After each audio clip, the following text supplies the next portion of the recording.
Thanks for joining me here on Conversations for Yoga Teachers. I'm your host, Karen Fabian, the founder of Bare Bones Yoga. I'm a yoga teacher with over 15 years of experience, a certified personal trainer, and an entrepreneur. My mission is this: to help you develop into a purpose-driven, confident yoga teacher, one who truly understands anatomy and how to share it clearly and confidently so that you can help your students learn and, as a result, grow your impact and connection. On the podcast here, you'll get a blend of both anatomy learning, stories from teachers, interviews with others in the field, and a dose of personal development. Once you listen to today's episode, visit my website at barebonesyoga.com for free resource guides for teachers. Download any and all of them, including one of my most popular tools, my sequence building template. Thank you so much for taking the time to listen today. Let's get into today's episode.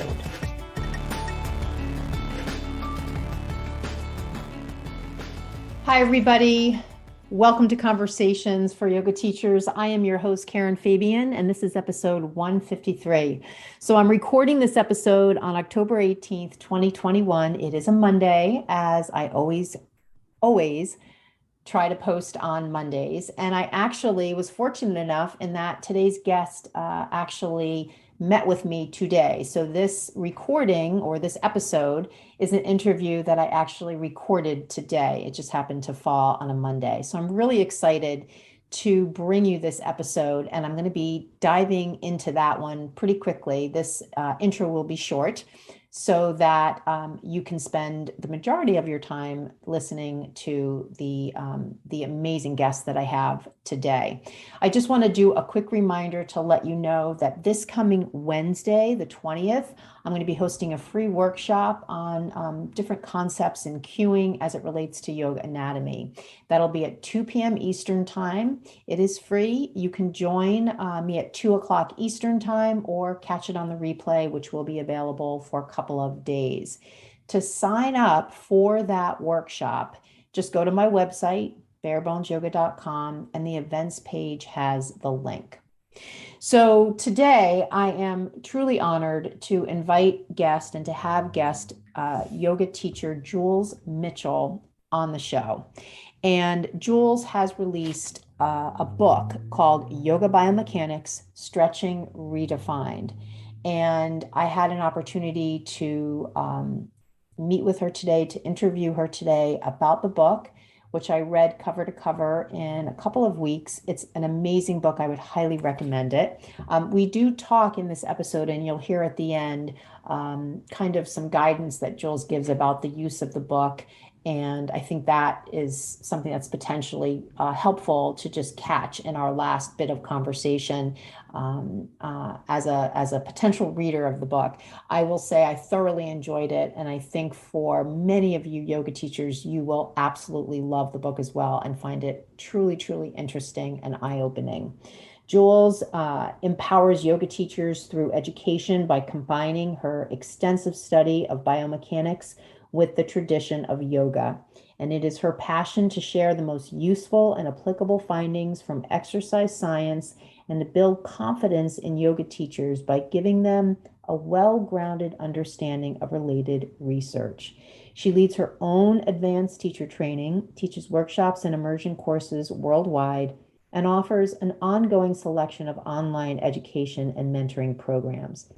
As an adjunct faculty member at Arizona State University, she serves as a yoga consultant on various research studies measuring the effects of yoga therapy on special populations. Her future research goals include studying the effects of asana on tissue adaptation and bridging the gap between research in exercise science and the practice of yoga. So there is more that I can share about Jules and about her book, but I really would love to dive into that episode and give you an opportunity to do the same as quickly as possible. So I'm going to leave the rest of this conversation for the conversation that I just finished with Jules Mitchell. Let's go to that tape, and I can't wait for you to hear this one. Here we go. All right. So Jules is on. So I want to first start out by welcoming you to Conversations for Yoga Teachers. Hello, Jules. Hi, thanks for having me. Of course, of course. So I'm going to just dive right in and just give us a chance to kind of hit the ground running. I know a lot of times when I listen to podcasts, the long drawn out intros can be sometimes like, oh, come on, just get to it. So I definitely want to do that with you because I value your time so, so much. So let me just start diving right in with my first question for you.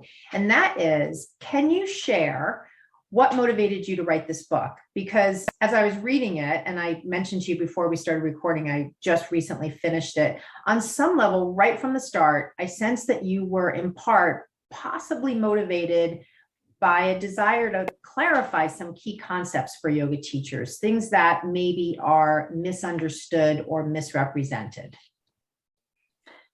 Yeah, I mean,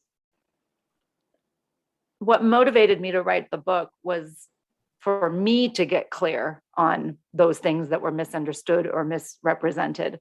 The questions that I had in my, early years of training, where I was constantly being given conflicting information, from simple things like, can we round the back or can we not round the back? I don't understand. Like, why in one style of yoga do you slump forward in a seated forward bend, and why in another is it like rigid spine?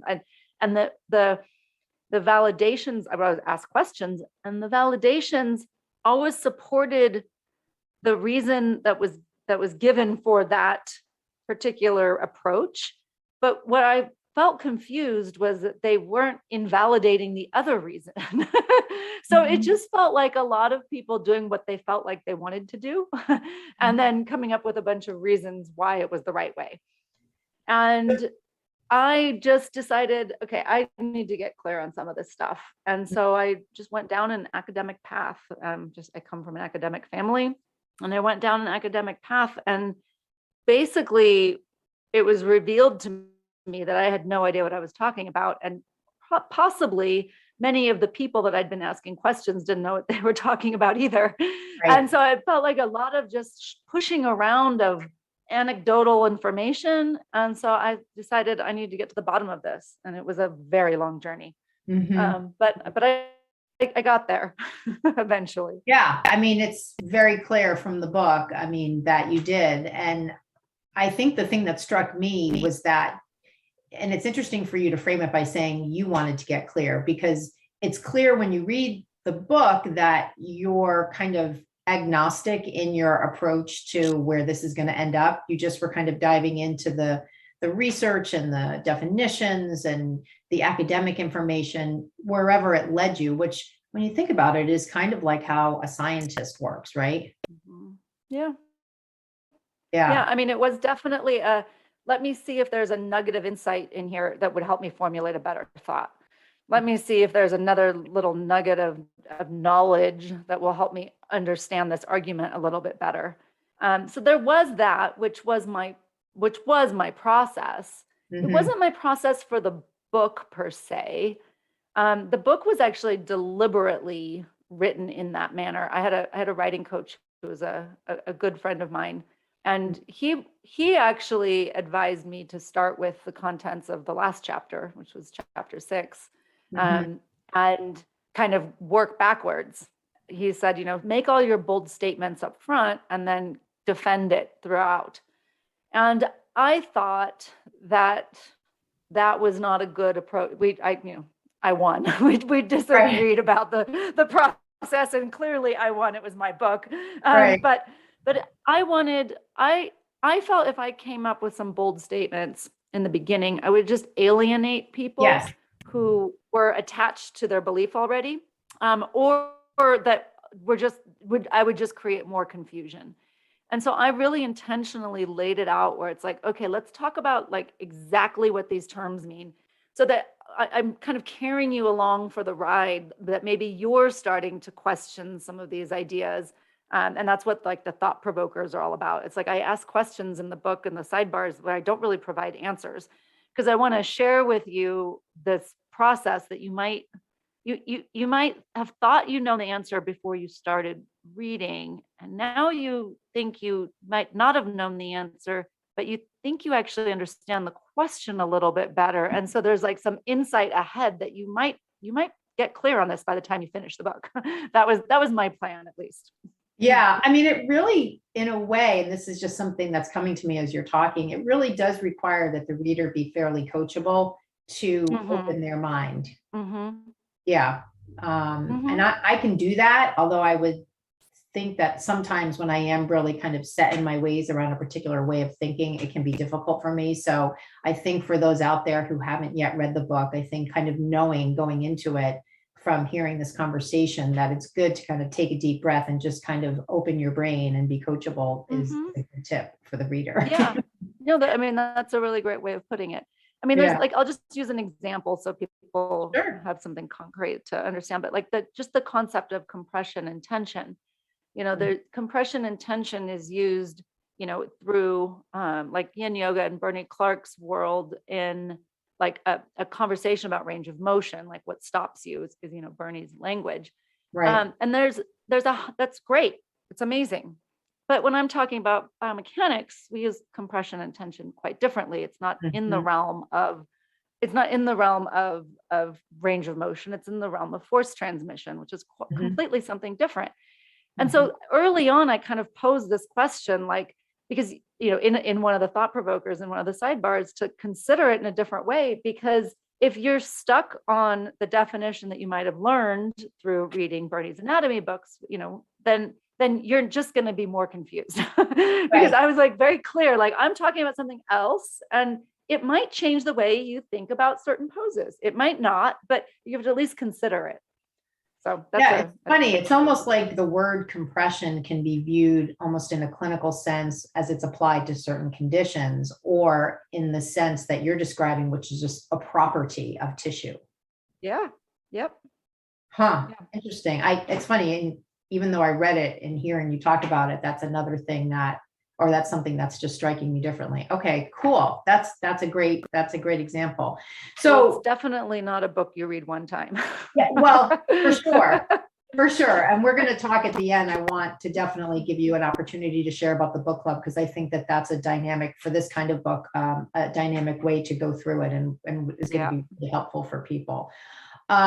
So, again, just to kind of give people a sense of the framework of the book, when you look at the chapters themselves, they're divided into a handful of topics. So biomechanics, stretching, mechanical behavior, structure and composition, tissue adaptation, and emerging perspectives, which is what you referred to before. The colleague that you were working with wanted to put at the beginning and ended up at the end. So it's filled with, in those categories, data from studies, definitions around key concepts in human movement, and threaded through it, as you described yourself a few moments ago, this like cohesive narrative that keeps the reader both on topic and on this learning journey.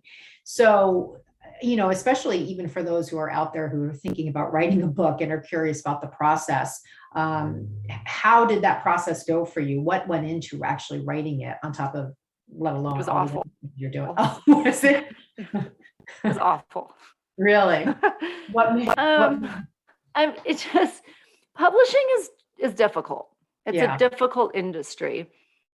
Partially, it's a changing industry. Yeah. And I think in the days past, niche publishers like this would hire, academics to write the books. And so the academics were, employed by a university, and it was encouraged for them to write and publish. So it was like part of their job. Well, even though they also probably taught some classes, that reading and researching was part of they were paid for that. Right. Well, as these niche publishers expand to, yes, I'm an academic, but I'm not paid by a university. So as they expand to other authors, a lot of my friends and colleagues, the model hasn't changed. So you're really putting yourself out there because it's not very well paid work. There's no advance. It's not, I'm not writing a coffee table book for Random House Publishing. That's a different story, right? I didn't write Chicken Soup for the Soul, if anyone's old enough to remember that book. So it's really a labor of love. It's a lot of work. And I don't know that had I not first written a master's thesis, that it would have even ever come to fruition, the book, because the master's thesis was kind of the precursor to this, which was a disaster. I mean, it was great for me, but I was just like throwing everything at the wall to see what would stick. And so it didn't have a narrative the way this book did. It didn't it was just like, this is what I think, this is what I've learned.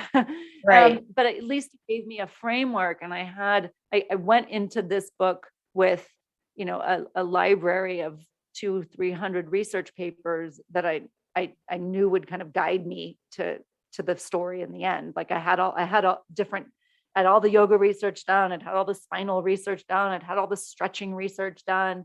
So I was very confident in these areas. If you're, don't have that background, writing a book will probably be a longer journey, at least if you want it to be a cited book like this one. So, and it took me about 3 years as it was, because I was trying to work in the middle of it all. Right. I interviewed a friend of mine last week who wrote a book, very different subject matter, more on focusing on meditation, called Still Life. And she, so it was a little bit, obviously very different in terms of content, but I guess I'm just wondering, as you're talking about your experience in writing it, she described a feeling of, once it's out there, not really fear, but just, I wonder what people will think of this, and feeling a little bit vulnerable. Did you experience any of that, especially since some of what you were doing is sort of, I don't even want to say challenging, but kind of nudging people to think beyond maybe ways of thinking that they've held for a while? I would say I just have that feeling every day. I don't think it has to do with the book being out. I think I had that feeling before the book was out, because I was already teaching this content and blogging and writing workshops and being present on social media. So I was already sharing these ideas, and I definitely have that every day. So I don't think the book made it any worse. In fact, it might have been a little bit the opposite. Like the book kind of validated a little bit. Like, look, I put 3 years of my life into this. Some of these sentences took me days to write a single sentence, because I wrote as accurately as I could. It's not casual language like this podcast.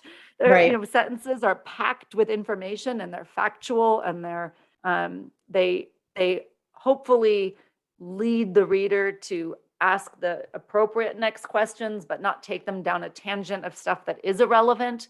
Like microbiology is an important concept, biochemistry, these are important, but it's not a book about biochemistry. So can I talk about, enzymes and hormones, just growth hormones, just enough that it piques your curiosity, but it doesn't take you down a different path. Right. So I think once the book was done, I almost felt like, okay, well, at least I've validated that, like, I can do this. Right. I feel a little bit better about teaching something maybe contentious or controversial, because I've put the work in. Right. It wasn't just impulsive. Yeah. And I could see, when we're on social media, everything is really impulsive. So conversations you have in that context. And I know in the book, you even talked about a thread regarding a particular posture that was being discussed in the social media sphere, and some of the back and forth that happened. So yeah, I can appreciate, and I think the readers will appreciate, that this is a very methodical, intentional process that you're taking people through, that's supported by data and evidence. So, even if people at the end of it have different perspectives, it's not going to be for looking at the process and saying it was haphazard or careless. I just put this one question down, just because I always think it's interesting when people share, a little bit about their own development in terms of landing on a particular area of interest. And I loved in the book when you shared that you grew up near a fault line in Southern California, and that your dad was an earthquake engineer. And you went on in that passage to say that you learned at a young age that the most stable structures were the ones that could bend, twist, and sway with the force of the Earth's moving surface.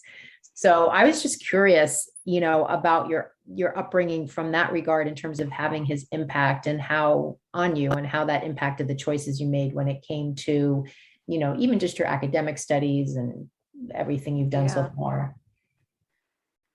I mean, I'm definitely a product of my parents, that's for sure. Mm-hmm. I don't think it's as like direct.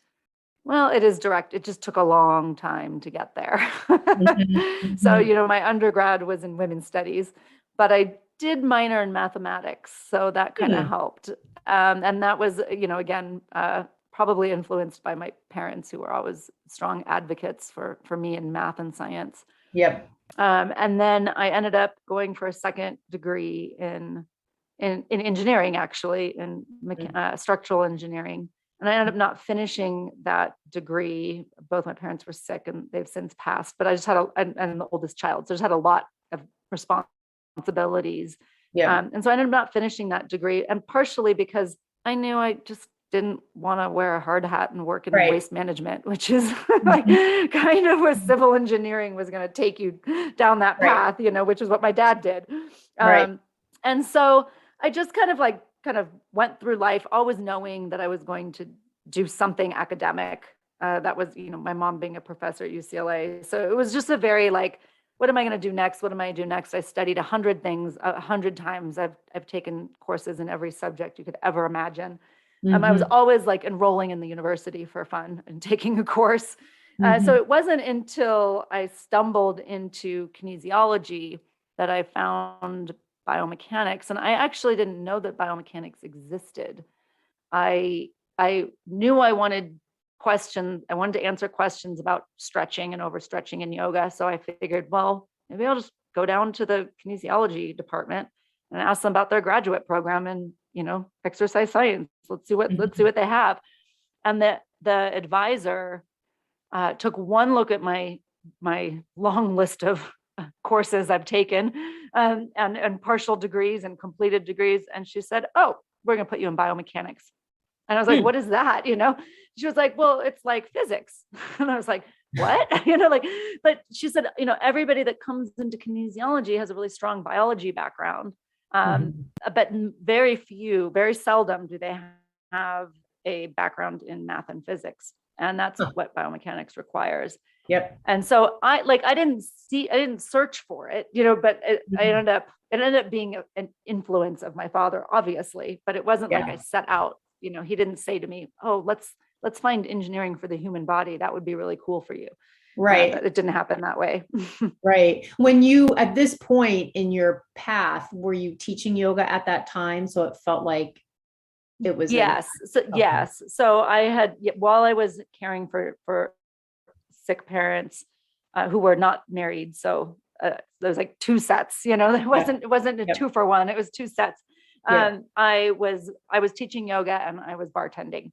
So it gave me the freedom to take a bunch of classes in school. So yes, I had definitely been teaching yoga, and I knew that my graduate degree was going to be to help me with whatever I was doing in yoga. That was the plan all along. So that was how I ended up with that master's thesis in it was about stretching, because it was really about, okay, imagine you were going to write a book for yoga teachers. That's your thesis project. And that's what I did. So. Yeah, I mean, I can imagine, since you're already teaching yoga, when you found that professor and she connected you with this field of study, you were probably like, "Oh my gosh, this is such a great match for what I'm doing." Well, it was a little bit when she told me, but I still didn't know what it was. And then, and it took this, by the way, this didn't happen over the course of 2 years. This happened over the course of a decade, because life is busy. So, and then there were all kinds of, with an undergrad in women's studies, there were all kinds of deficiencies that I had to enter a graduate program. Yes, I had anatomy and I had chemistry and I had physics and that kind of stuff, but I didn't have motor learning, and so I was just taking all these courses. And it wasn't until I got into my first graduate biomechanics course. So this was probably 2 or 3 years after I'd had that meeting with the advisor.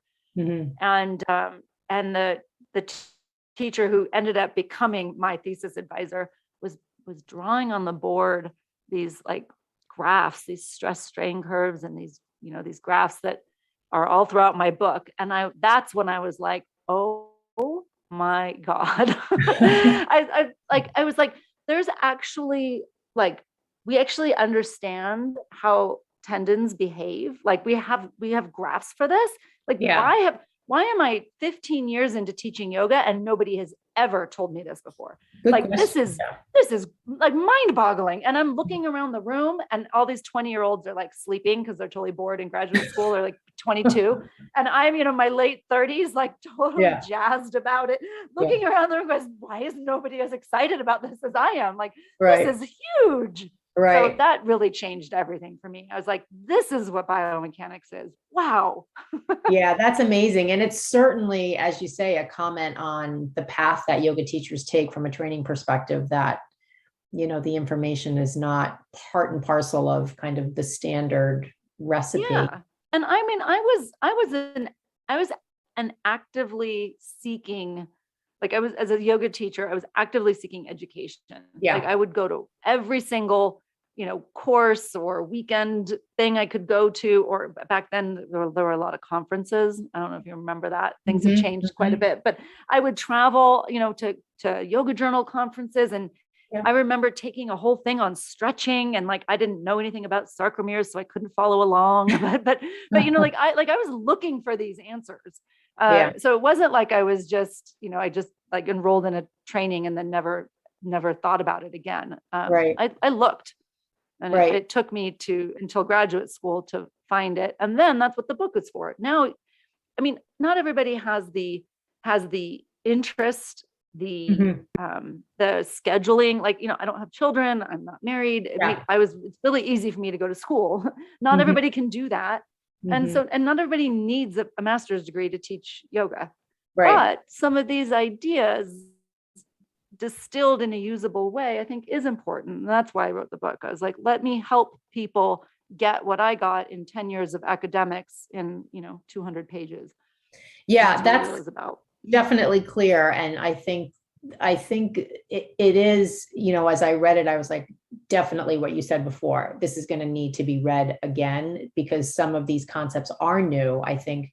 And I have a science background and academic background in not exactly these areas, but I was definitely like, wow, this is new to me. Looking at this information in this way is definitely something that I need to look at again. So and I could see that. So since this is like a perfect springboard into the next topic, and, as I kind of was thinking about, there's obviously so much that I would love for you to share with the listener.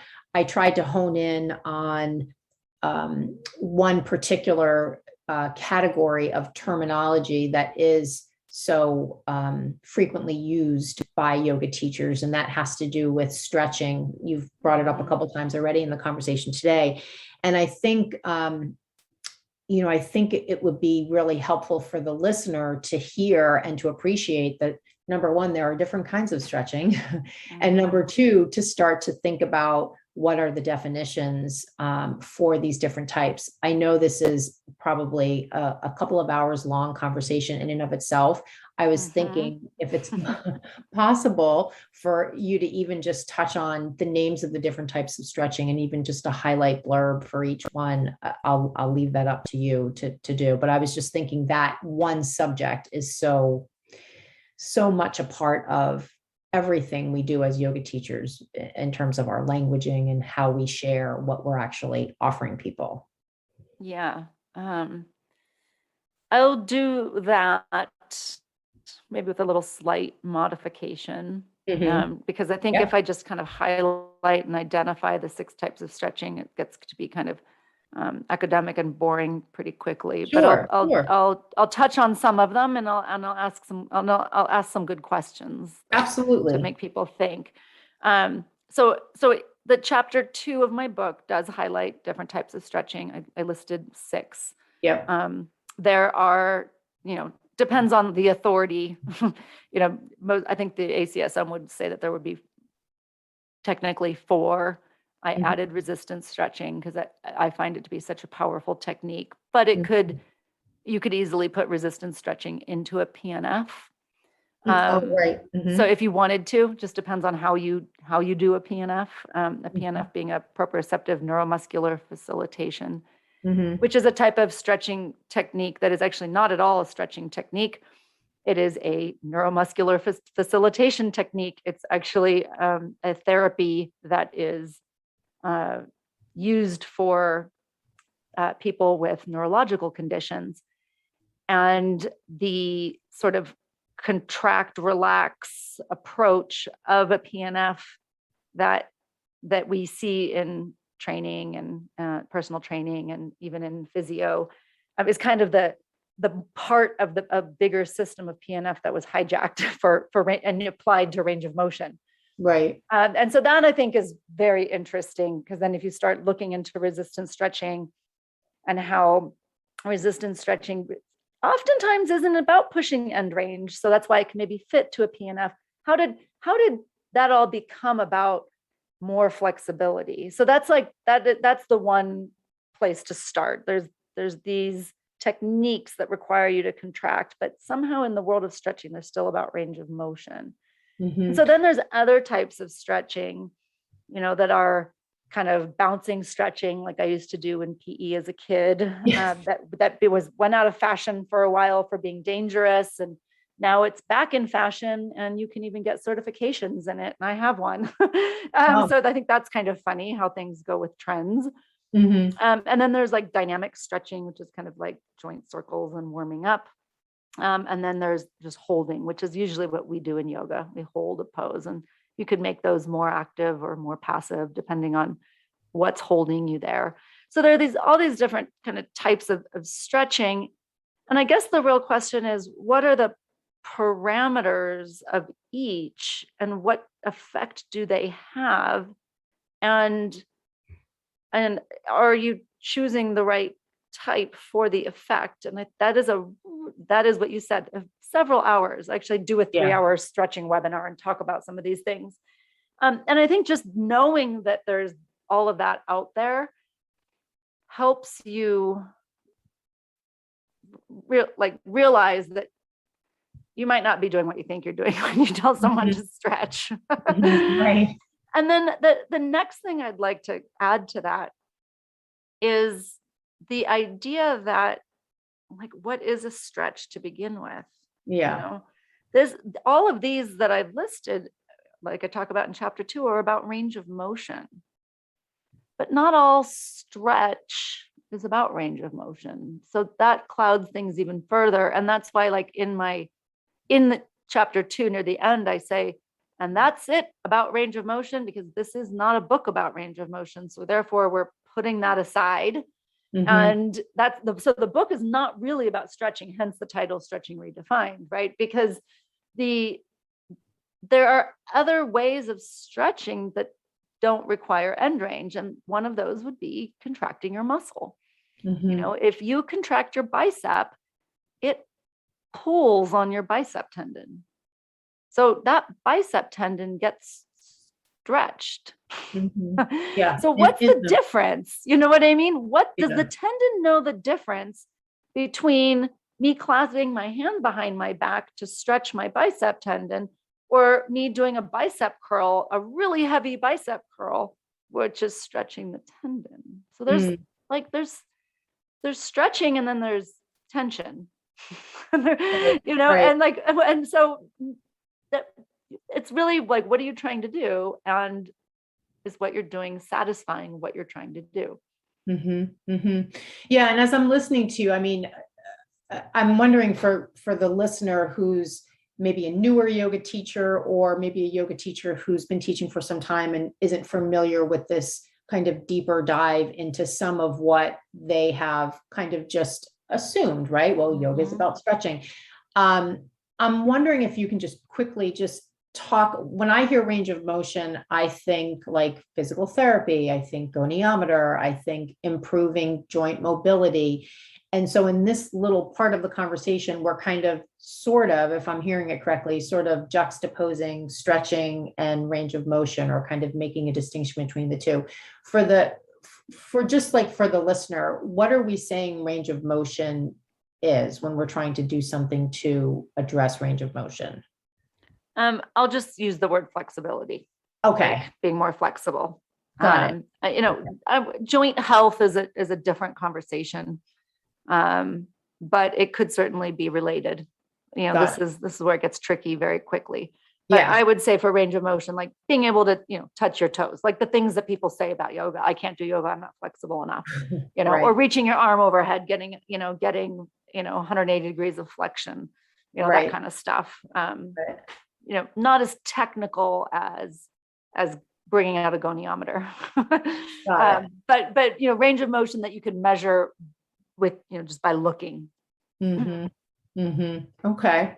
So, this sort of maybe not exactly leads us into my next question. It kind of maybe in a little way does. I know in the emerging perspective section, you start out with the definition of biotensegrity.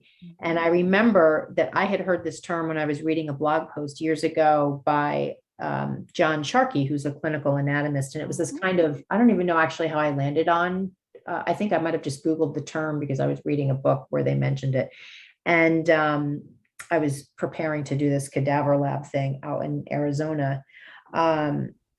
And it was just a concept that really impacted me in terms of looking at the body in this way. And I'd love for you to just talk a little bit for the listener about that concept, especially if it's something that they're not familiar with, this idea of biotensegrity. This is a tough question. I guess part of what I'm thinking of is just the concept of tension being part of the structure of the body. I think is something that when typically, even if you just look at anatomy outside of biomechanics is taught, it's kind of taught in this piecemeal way. So I think a lot of listeners who have dabbled in anatomy as by virtue of their 200-hour training might be thinking of the body just from the perspective of bones, muscles, joints, tendons, ligaments, and maybe fascia. And in that understanding of parts, missing a concept like biotensegrity that looks at the whole and properties that exist in the whole because of the relationship of those parts to one another. So, again, I know sometimes when I ask these questions, I'm sure it's a bigger ball of wax than we can get into in a snippet conversation.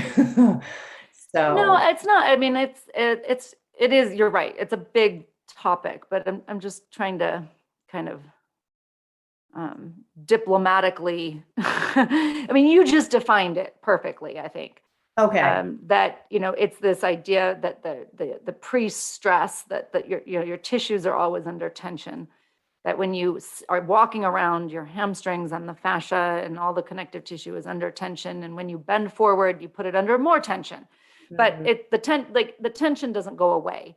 When you stand back up, the tension, it resets itself. The joke that I give in the book is if you stretched it and it stayed that way, my hamstrings would drag on the street behind me when I walked because, I've stretched so much, but that doesn't happen. Somehow I stand up and they return to that, they return to the resting tension. So I think that to me is the best description of biotensegrity. There's a little bit that I talk about in chapter 6, a little bit about just sort of the connectivity and this kind of distinction between ligaments and tendons and how they're this is Jaap van der Waal's work and how they're more frequently they're dynaments. So that sort of like continuity even with contractile tissue, muscle tissue, I think is very interesting. And the concept of pre-stress is very interesting. And the concept of each individual structure being held in a balance of tension and compression changes the way you look at the spine. If bending the spine doesn't just compress it, but it's also still under tension, it changes your ideas about certain fragilities that we might have been taught about the body. So I think that's really all I covered in the book for a good reason.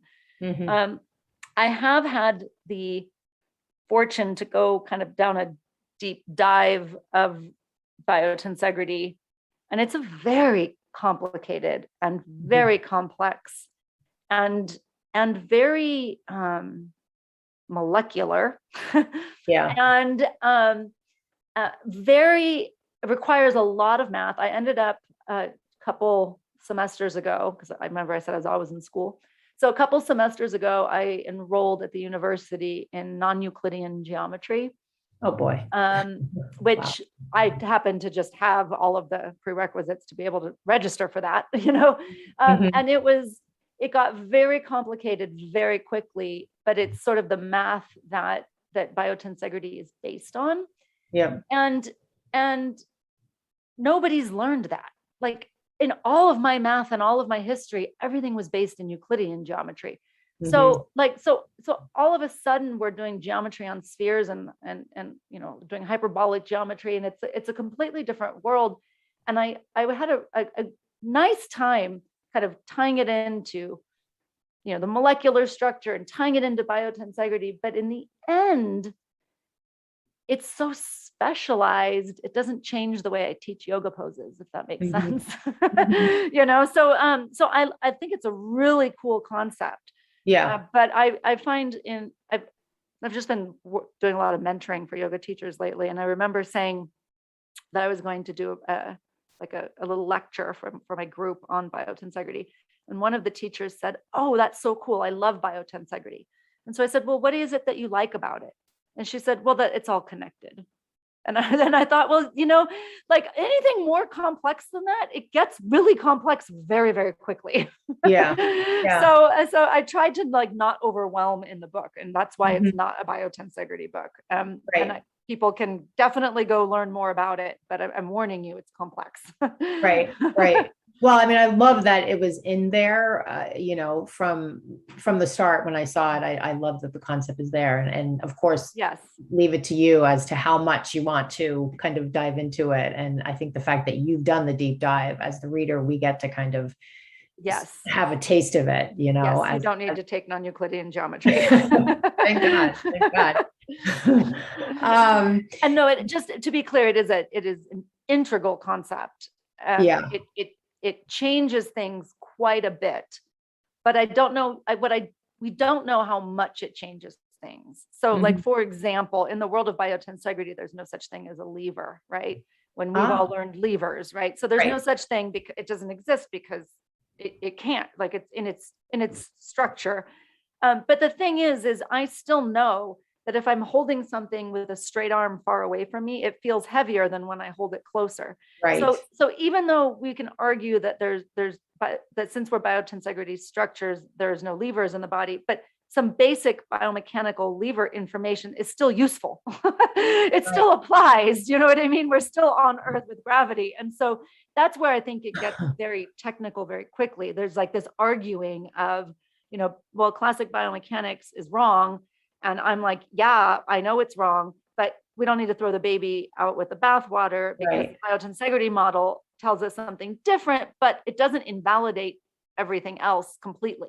You know, I mean, it does make things problematic, but there's still useful things that we can gain from biomechanics. So that's where I was like, it's a tough question, because there's so much to it and so many things to talk about.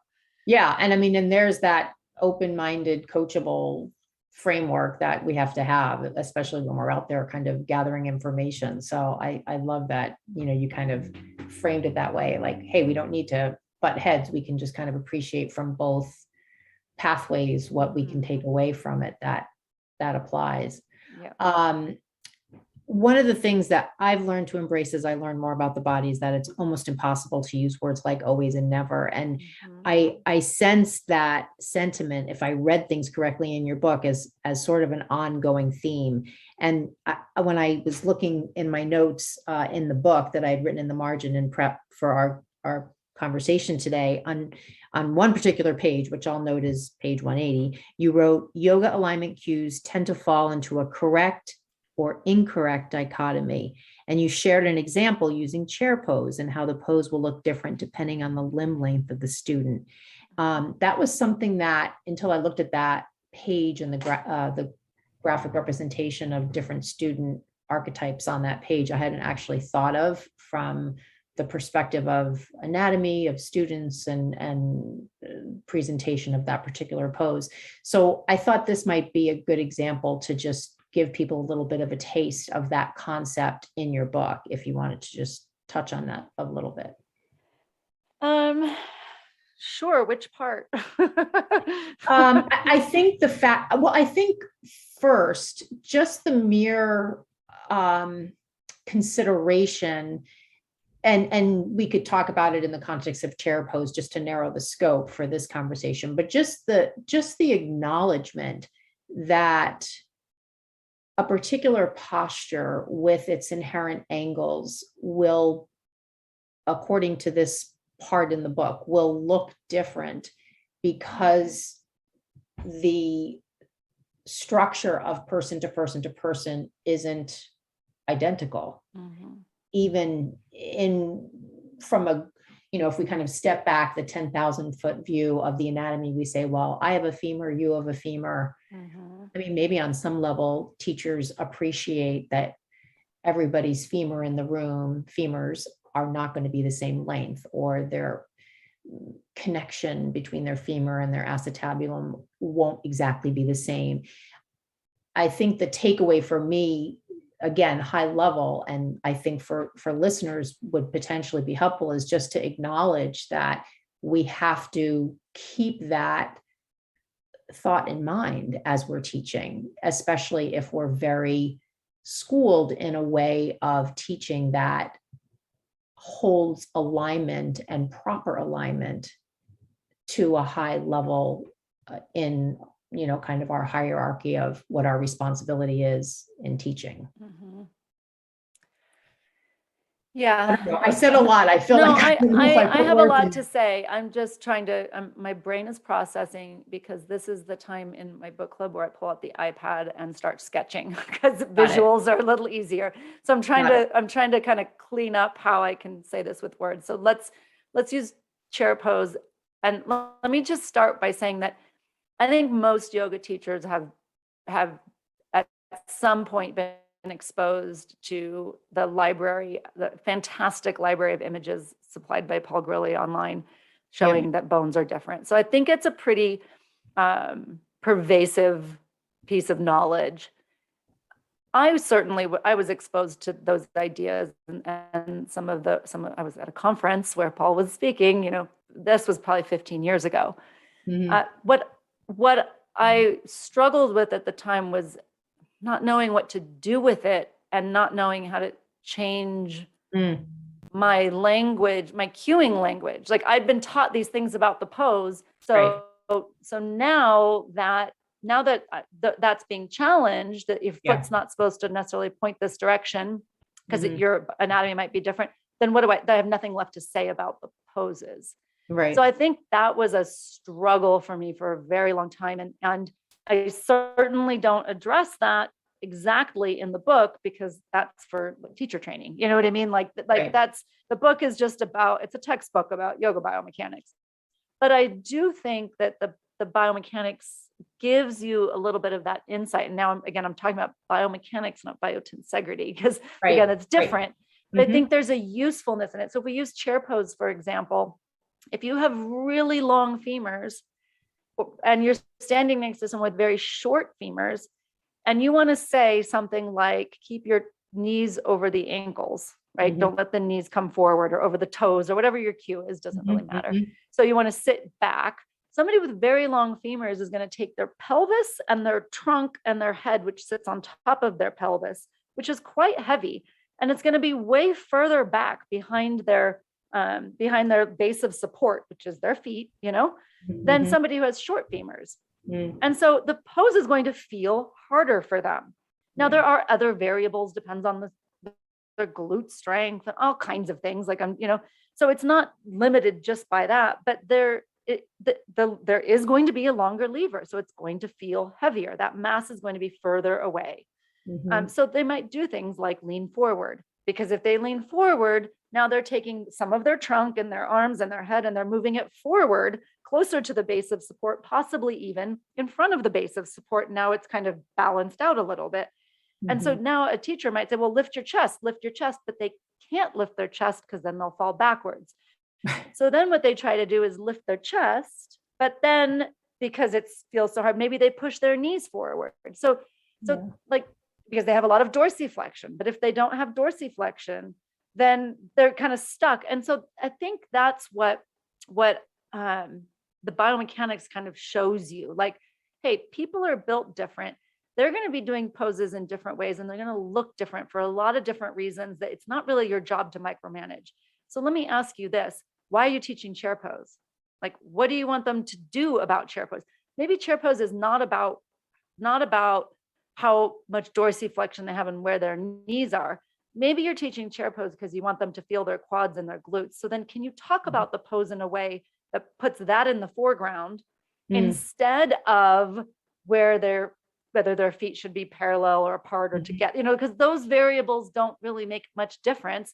And maybe if you told someone what your intention for the pose was, they could organize their own bodies in a way that they're like, oh yeah, my legs are working. Got it. And then you're less judgmental about how they look because you've given them sort of a direction. Right. I love what that. You were asking. Yeah, that is actually, it's almost like in this conversation, you reframed how to approach teaching chair pose from a cues perspective. So instead of shining the light on the bony structure, now you're shining the light on the muscular action and allowing the student to have agency over how they want to organize the skeleton. And at the end of the day, like the next question is like, why do we have these positional, because they're not, and that's where, again, like I would bring out the iPad and do some sketching, but like, we say things like keep your knees over your ankle. Like, let's just say Warrior 2. That's a classic example I use. Keep your knee over the ankle in Warrior 2, but your back knee is not over your ankle. Right. So I'm like, what, this makes no sense, so the knee is supposed to be over the ankle because it's safer for your knee, but then the back knee is in big trouble. And why? So when you start looking at, again, biomechanics, and you start looking at levers and you start looking at ground reaction forces and lever lengths, and I don't make anyone do trigonometrical equations, I promise, but I show you the basics of it and you understand what a moment arm is. You don't need to do the math, but like when you start understanding that, you're like, oh, I see. Okay. So maybe stacking joints is just one way to have less load, but it doesn't mean it's safer because we load the body all the time, so maybe it's just this is the way the pose looks in yoga. Like in yoga, we put the knee over the ankle, not protect your knee by putting your knee over your ankle. You know what I mean? Like this is just the shape of Warrior 2. And instead of assigning this value to it, like if your knee caves in, you're bad. I promise you the knee can cave in. I've done it a million times. You know what I mean? And then the argument is always, well, there's always that last chance, and I'm like, well, let's start talking about how we build resilience. You don't build resilience by avoidance. We know that. So now we start having a more interesting conversation instead of like fighting about where the knee goes. It's like, okay, well, now we're going to talk about what this person's goals are, what this person's loading history is, what have they done in the past? How do they feel? What are they coming to yoga for? And let's put all of that into the conversation. It's far more interesting. Yeah, I love that. And I love you talked about values in that last part of the conversation here. I mean, and I think it really captures, just loosening the mind a little bit around maybe how we were trained, languaging we heard, certain values ascribed to certain positions, that if we remove that value kind of attribute, we can take a deep breath and kind of look at things agnostically and say, okay, let's just look at this without labeling it and have a conversation about it. And that's really, I really appreciate having that new perspective. Well, can I just add something to Yeah, that? sure. Because I think that for me, the loosening of that language came from the understanding of biomechanics. Right. But I mean it like Right. I mean, I remember teaching knee over the ankle in Oh, for one, in, sure. Anjaneyasana. And I remember knowing it was safer. And I remember asking my teacher why. And the answer, I'm pretty sure the answer was, well, there's less shear forces on the knee. But I didn't know what a shear force was.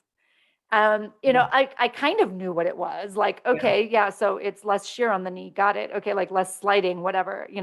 And that was it. I never thought about it to another, like, I never thought about it as, like, well, what if I go skiing? Is there shear forces on that? So like, Right. or what if I go, what if I go running downstairs? Or Right. what if I go, and how is force calculated exactly? And what are the, and how much shear force can the knee handle, and what other activities, and how do I improve my ability to withstand shear forces? And like, that's the narrative that comes from biomechanics. So I think that it's like, we're taught these things about poses up front, and then the reasoning is oftentimes like rooted in biomechanics, but not it. The biomechanics education isn't there to help people kind of think critically about it. And that's what this is so important to me for. Like, I love anatomy. Anatomy is a great subject, but anatomy absent of biomechanics, I think, leaves people disempowered, I guess is the word I'm Right. looking for. Yeah, well, and I think in a way they don't, I think, and I'm including myself in the day, we don't know what we don't know. So Yeah. you can sort of leverage what you've been taught. And then if you choose to do a deeper dive and you're still under the anatomy awning, so to speak, you're going to get, maybe a little bit of reinforcement around Mm-hmm. the thoughts that you were taught, Mm-hmm. shared with you during your training, without really going into this other area of study. And that's why, the more we're talking and the more I'm having an opportunity to talk to you about the book, I'm really feeling like, wow, this book really needs to be part of basic training so that there is at least an inkling of Well, having. I appreciate that, but at the same time, I'm not the one that says that, because I do think it is a bit technical Sure. for the average person who wants to share yoga with the world. So Right. that's where, like, I actually advise people that want to use it for their teacher training. And I basically tell them to, assign chapter 1 and chapter 6, Mm-hmm. and all the technical stuff in the middle, you should be able to summarize for them. Yep. And if you can't summarize it for them, then have me come in for an hour and summarize it Right. for them. I can do it online. Like, I'll bring out an Good point. iPad and do some really silly stick figures, and it'll all be Yeah. fine. But like, Yeah. to force someone to read that, to me, is like forcing someone to read an anatomy book cover to cover. Mm-hmm. So the study of anatomy, you learn some basic muscles and some bones, you learn some things, and then you kind of go on, but you actually don't need that to teach yoga, as long as you're not making anatomical assumptions. And Right. so I think that's kind of, if you find that in your teaching style you are making biomechanical assumptions, then this might be the book for you. But if you're showing up to the local, senior facility and teaching people to breathe and move and love, then you don't really need this. So I Right. hate to like impose it on everybody. Mm-hmm. It's just for those that I think are making certain assumptions and want to know more about maybe why those assumptions exist. Yeah.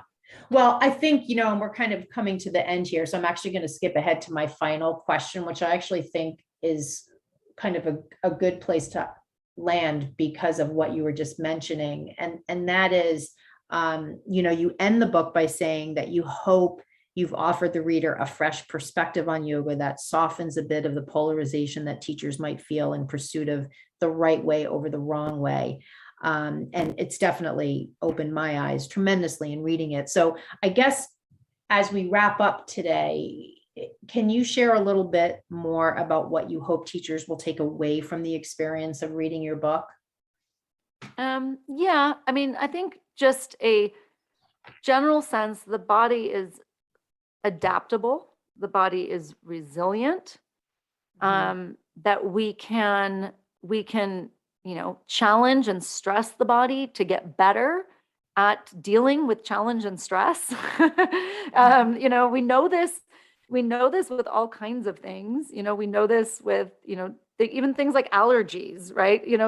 This is not new information. We know this with muscles. We know that picking up heavy things make your muscles stronger, but somehow we forget that it also makes your bones stronger and your tendons stronger. And, so it makes those things and your discs stronger. We tend to talk about discs like jelly donuts, and they're not like jelly donuts, they're like cartilage. So they're not like that at all. So I want people to, first of all, gain this kind of appreciation for what the body, can do. And then at the same time, to be very clear and honest about where yoga satisfies those parameters that spark adaptation and where it doesn't. And that's not saying something bad about yoga. Like, that is this book is supposed to make you love and appreciate yoga. But, a standing forward bend is not a deadlift. And I, like, as long as you understand that those are different, that jumping in place does something different for your bones than standing flat on the floor doing some yoga poses. Those are different variables. And so instead of making promises, or instead of, because there's always like, yoga is so dangerous, it's all over stretching, you get injuries. And then there's yoga so good for you, it makes you flexible and that makes you healthy. And it's like, whoa, whoa, whoa, whoa. Like, who, like, this is, don't put so much on yoga. Yoga is yoga. I remember I did a podcast during COVID, I think it was, like right in the beginning. And the first question was, what's lacking from yoga? What's missing from yoga? And I said, nothing's missing from yoga. Like, yoga is yoga. It's perfect as it is. What's missing is that people are asking it to satisfy things that it doesn't. It's like there's the argument of there's too much pushing in yoga, not enough pulling. Well, then do some pulling if you need that in your life. That's not yoga's fault. Like, why are you blaming yoga for that?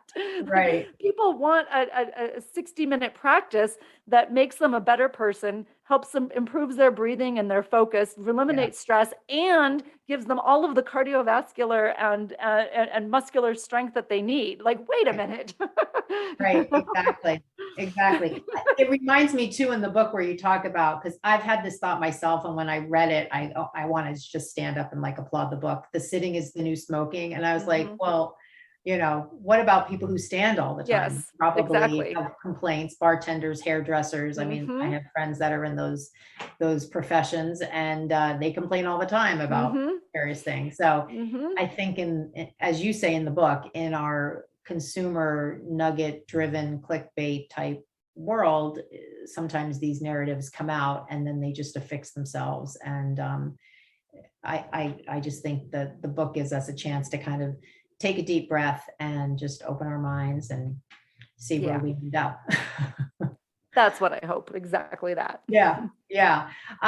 So I would love for you, I am on your mailing list. So I did get the update the other day about the book club, and I thought it was just a perfect way for us to end today, just so you could tell the listeners about this really cool opportunity, something that I don't typically see when teachers write books. Hey, I'm going to bring it to life through this experience. So I thought I would just give you a chance to share how people can get in touch with you and anything you want to share about anything. The book club was something I came up with, but yeah, awesome. I appreciate that.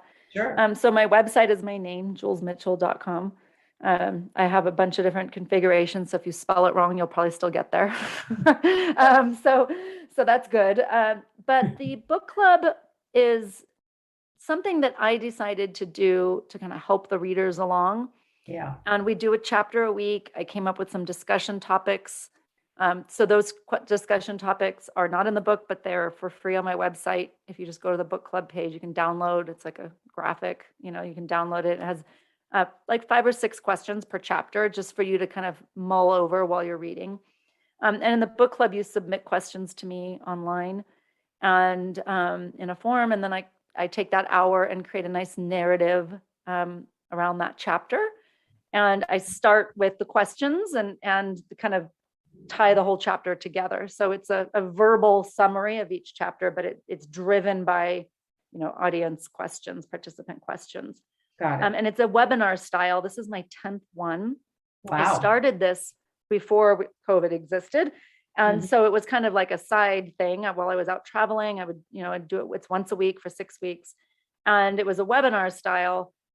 Since then, things are different. Everyone's used to being on Zoom and meetings and so it's webinar style means you're not on camera, so it's a little different. And so I think that it's time to change the format. But what I do love about this format is, since it is webinar style, it's really like 100% me and just lecturing for an hour straight. But there is a chat field and you can interact with me. And so I talk, but I answer your questions as they come up, and I have a moderator who handles questions. It is very interactive still. But this is the last time I'm going to do it this way, just because I think the world has changed. And so I need to restructure the whole thing. But so that the reason I'm saying it's special is that in the past, I made you attend. You had to attend live because I didn't want it to be a watch the recording thing. Right. But since this is the last one, I'm just the last one in this format. I don't know what it's going to look like. It's time to reinvent it. So I'm letting anyone attend, and you can just watch the recordings, but still submit questions. Got it. And people find the link to enroll for that on your website. Yeah. I mean, everything's on my website, my teacher training, my mentoring program, all of that. But yeah, there's a drop-down menu that says book and then book club. So very easy. Got it. Now, I purchased the book on Amazon. That would be, or on your web, or maybe I bought it on your website, but either of those places. If you bought it from my website, you bought it from Amazon, most likely. Got it. Yes, you can get it directly from the publisher. That you can, it comes from the UK. Sometimes, I don't know, sometimes it's slower from them. But I know if you go to their website, you can sign up for their newsletter and then you'll get a discount code. So there's a benefit to going directly to them, but I don't distribute it or anything like that. So if you order it and you don't get it, I didn't ship it to you. Yeah. And the publisher I see inside is Handspring. Yes, the Handspring. Yep. Got it. Yep.